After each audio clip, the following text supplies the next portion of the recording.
खोज या फिर डिस्कवरी ये एक ऐसी चीज होती है जिसका रिजल्ट हमेशा ही चौंकाने वाला होता है।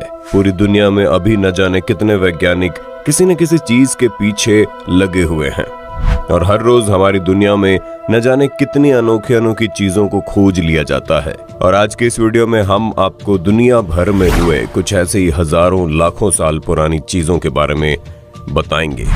आपको जानकर हैरानी होगी कि वैज्ञानिकों ने 8 ऐसे अजीबोगरीब मम्मी को खोज निकाला है जो किसी इंसान का नहीं बल्कि एक एलियन का है। वहीं दूसरी तरफ वैज्ञानिकों को एक ऐसे चमड़ी का टुकड़ा मिला है जिसे कहा जाता है कि वो किसी और का नहीं बल्कि ईसाई धर्म के प्रचारक ईसा मसीह का है।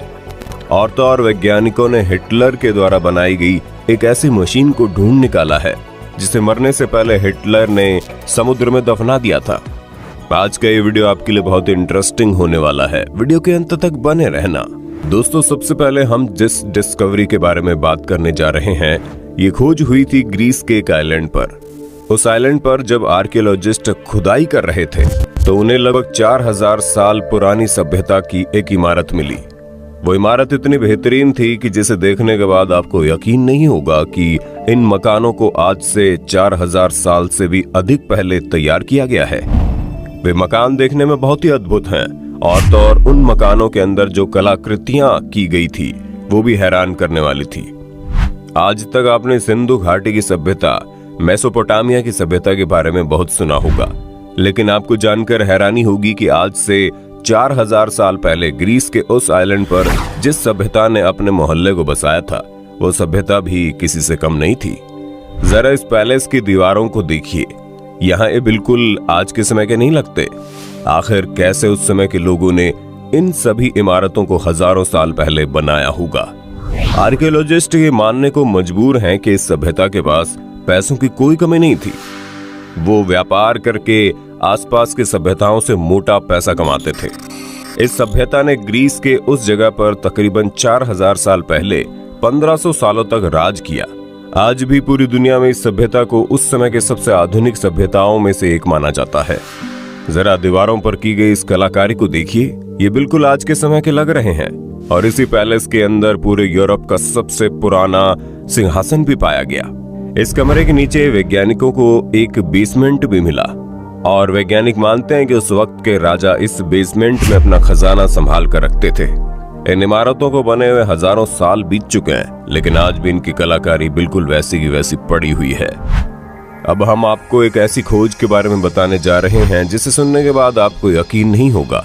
रामायण हो, महाभारत हो, कुरान हो या फिर बाइबल, दुनिया में बहुत से ऐसे लोग होते हैं जो इसकी सत्यता पर सवाल उठाते हैं। दुनिया में बहुत से लोग ऐसे हैं जिनका मानना है कि रामायण, महाभारत, कुरान और बाइबल जैसी पुस्तक एक काल्पनिक पुस्तक है।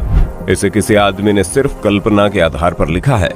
हालांकि अब तक कई ऐसी चीजें देखने को मिल चुकी हैं जिससे रामायण और महाभारत में मिलने वाले कैरेक्टर और चीजों को खोजा जा चुका है। लेकिन हाल ही में वैज्ञानिकों को एक ऐसा हजारों साल पुराना सिक्का मिला है जिस पर बाइबल के कुछ कैरेक्टर्स के नाम लिखे हुए हैं। लेकिन इस सिक्के पर लिखा हुआ नाम ऐसे अजीबोगरीब भाषा में लिखा हुआ है जिसे अब तक सिर्फ एक ही इतिहासकार पढ़ पाया है। अब ऐसे में अगर वो इतिहासकार उन शब्दों को सही पढ़ रहा है तो ये संभव है कि बाइबल में दिखाए जाने वाले कैरेक्टर काल्पनिक नहीं बल्कि वास्तविक है। ईसा मसीह और उनके अनुयायी एक वक्त में सचमुच में इस पृथ्वी पर मौजूद थे। अब हम अगली जिस डिस्कवरी के बारे में आपको बताने जा रहे हैं ये डिस्कवरी भी ईसाई धर्म से जुड़ी हुई है। हालांकि उससे पहले आपको ये भी जानने की जरूरत है कि ये डिस्कवरी अभी भी पूरी तरह से कंफर्म नहीं हुई है। इस पर अभी भी विवाद चल रहा है। आपको जानकर हैरानी होगी कि पूरे यूरोप में अब तक 12 चमड़ी के टुकड़े मिले हैं और दुनिया भर के लोगों का मानना है कि ये चमड़ी का टुकड़ा किसी और का नहीं बल्कि ईसाई धर्म के संस्थापक या फिर प्रचारक ईसा मसीह का है। लेकिन वैज्ञानिकों की टीम ने जब इन चमड़ी के ऊपर शोध किया तो उन्होंने पाया ये चमड़ी 800 ईसा पूर्व का है। लेकिन इसके बावजूद भी पूरे यूरोप में चमड़ी के उन 12 टुकड़ों को अलग अलग जगह पर बहुत ही आस्था के साथ पूजा की जाती है। लेकिन इस बात का कोई कंफर्मेशन नहीं है कि वास्तव में वो चमड़ी ईसा मसीह की ही है या किसी और की। इन चमड़ियों को बहुत सालों तक लोग छुपा कर रखे थे, लेकिन धीरे धीरे चमड़ी दुनिया के सामने आनी शुरू हो गई और उनमें से कई चमड़ियों का सैंपल तो अब तक चोरी भी हो चुके हैं। मम्मी के बारे में अब तक आपने बहुत ही अधिक सुना होगा और मम्मी का नाम आते ही जिस देश का सबसे पहले नाम आता है वो है इजिप्ट।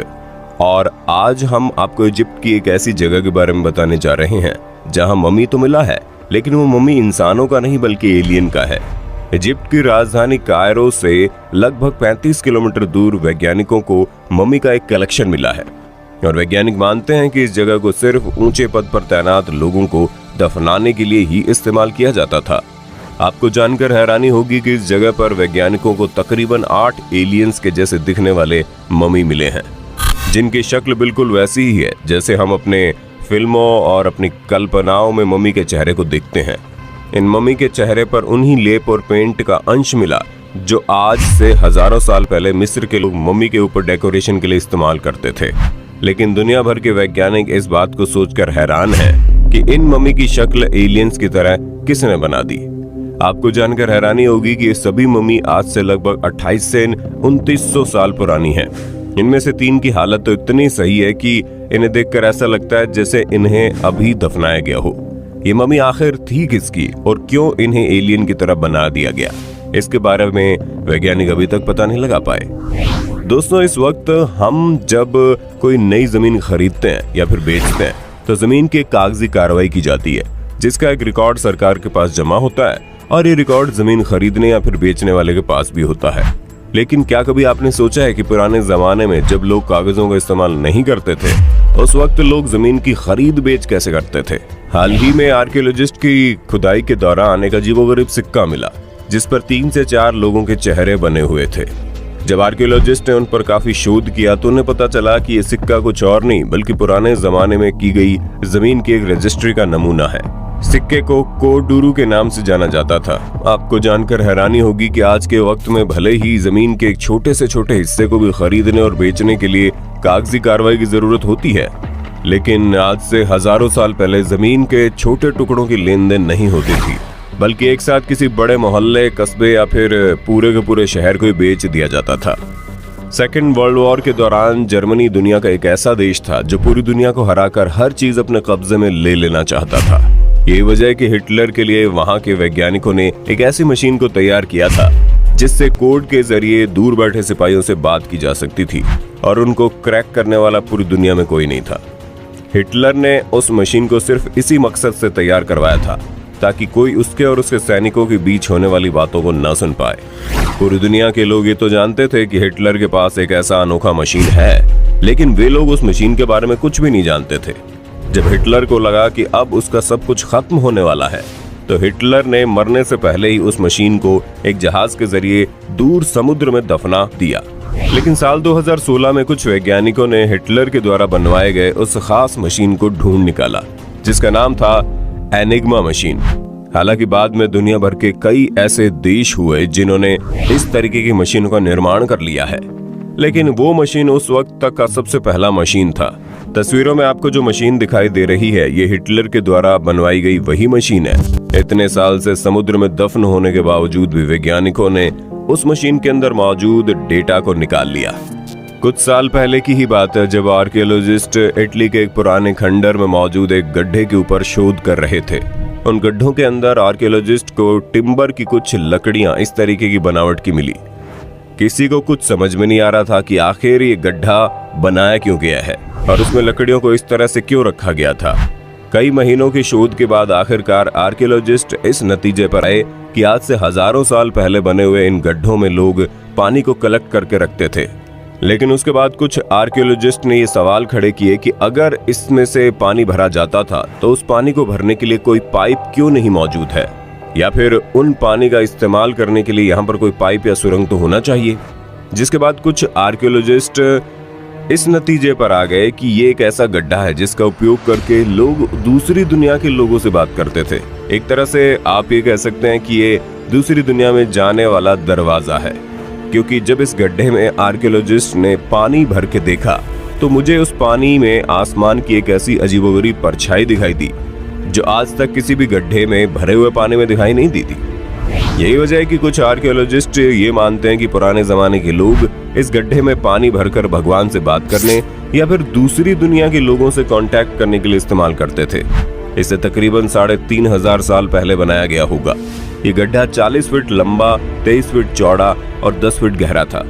वहीं इस गड्ढे के आसपास आर्कियोलॉजिस्ट को बड़े डरावने तरीके से बनी हुई कुछ मूर्तियां भी मिली, जिसे आज से पहले कभी नहीं देखा गया था। तो दोस्तों, आपने देखा खोज की दुनिया कितनी रंगीन होती है। खोज के दौरान वैज्ञानिकों का सामना ऐसी ऐसी चीजों से होता है जिसके बारे में उन्हें खुद अंदाजा नहीं होता। ये वीडियो आपको कैसी लगी, और अगर आप इनमें से किसी भी एक घटना के बारे में और भी डिटेल में जानना चाहते हैं तो आप हमें कमेंट करके जरूर बताइएगा। वीडियो अच्छी लगी हो तो लाइक कीजिए, हमारे चैनल को सब्सक्राइब करके बेल आइकन को ऑन